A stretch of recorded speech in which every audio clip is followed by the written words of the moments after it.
اليوم ان شاء الله غادي نحضروا وصفه زمانيه معروفه، اللحم الغنمي مع خيزو. هاد الطبق اللي كان كيدور في الديور المغربيه القديمه ومازال محافظ على مكانته حتى لدابا.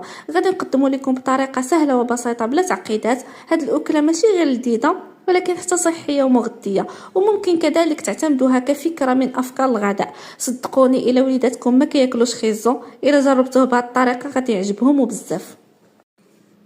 نبداو على بركه الله. اول حاجه نحتاجو الكوكوط اولا طنجره ديال الضغط، كنوضعوا فيها كميه ديال اللحم الغنمي اللي كتبقى دائما على حسب افراد العائله. انا عندي كيلو ما كاملش.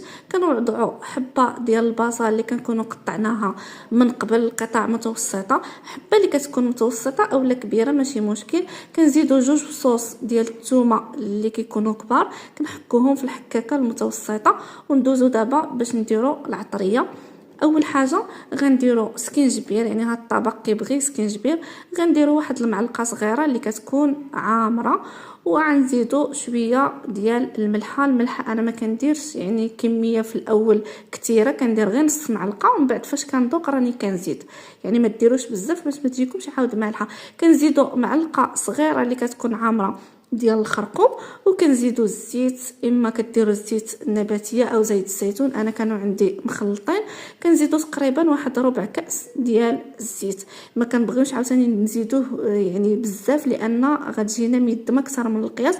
وكنزيدوا كميه ديال الماء اللي كتكون قليله بزاف، وكنوضعوا اللحم ديالنا فوق البوطه غير يتشرب لنا داك العطريه، وداك اللحم يدخل فيه داك العطريه وتجي زوينه.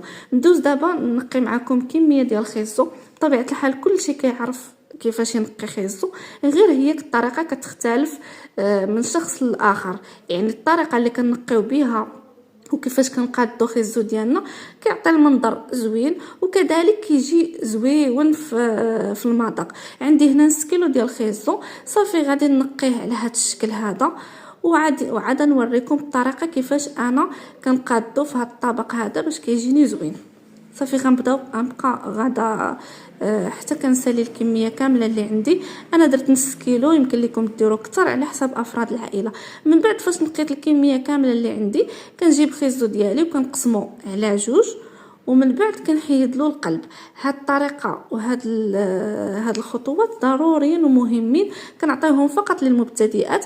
اما العيالات اللي كيكونوا تبارك الله عارفين راه زعما ماشي شي حاجه، ولكن هاد الخطوات وهاد التفاصيل اللي كتكون دقيقه بسيطه بالنسبه للمبتدئات كتكون مهمه. صافي فاش كنقطعوا على النص وكنحيد له القلب ديالو، كنبدا كنقطعوا رقيق بزاف على شكل فريت اولا البطاطا مقليه. يعني كنقطعوه رقيق بزاف باش فاش كنديروه من بعد فاش كنديروه مع اللحم كيطيب لنا بسرعه وكيجي بنين بهذه الطريقه. من بعد فاش درت الكوكوط ديالي فوق البوطه كنخليوه يتقلى ويتشرب داك العطريه وداك الزيت وداك البصيله باش كيجينا اللحم ديالنا بنين. يعني ما كنضيفوش الماء نهائيا، راني ضفت فقط واحد ربع كاس ماشي بزاف.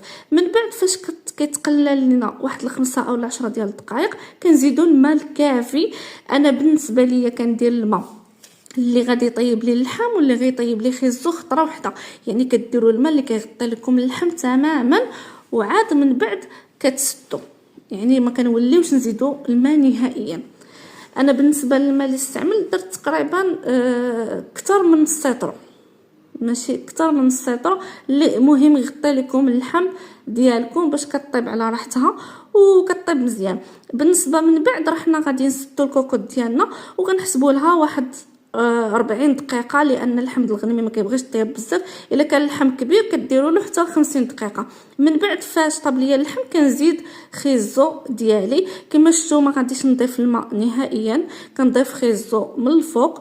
وعاد من بعد غادي نزيد واحد شويه ديال المعدنوس. غتلاحظوا بانني ما زدتوش، يعني في الاول بينتو في المقادير وفي المكونات ولكن ما زدتوش. انا كنزيدو حتى التالي، كيبقى دائما على حساب الاختيار، كل واحد على حسب الطياب ديالو. انا عطيتكم الطريقه اللي كيجي بنين بزاف وكيجي اكثر من رائع. بالنسبه للخيزو كنزيدو كما قلت لكم المعدنوس، كنسدو عليه فقط 5 ديال الدقائق. دائما كنحسبوا فاش كتبدا الكوكوط كتصفر. 5 دقائق ما تفوتولوش هاد الحد، لان حنا قطعناه رقيق بزاف، وإلا فتو الحد اكثر من هكذا غادي يتحل خيزو، ما غاديش يجي زوين. 5 دقائق كيجي هو هذاك. ودائما النهار كتكون متوسطه، ماشي مهيله بزاف، متوسطه، وكيطيب على راحته.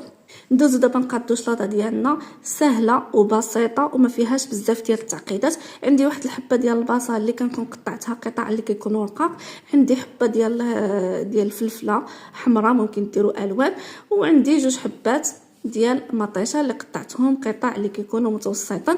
كنزيدوا شويه ديال المعدنوس، وكنزيدوا العطريه. كندير انا شويه ديال الكمون، تقريبا غير واحد راس معلقه، شويه ديال الابزار، وكنزيدوا مليحه. دائما كتبقى على حسب الذوق. يعني هاد الشلاضه كتجي سهله مغذيه، وصدقوني كتجي لذيذه اكثر من رائعه. كنزيد شويه ديال الخل اختياري، ممكن تضيفوه ممكن تستغناو عليه، ولا تضيفوا شويه ديال العصير ديال الحامض، وكنزيدوا زيت الزيتون، وكنخلطوا المكونات مع بعضهم وكنقدموها بارده. هنا كنكونوا وصلنا لنهايه الفيديو. نتمنى يكون نال اعجابكم. تلقاو دائما فيديو جديد مع وصفه جديده.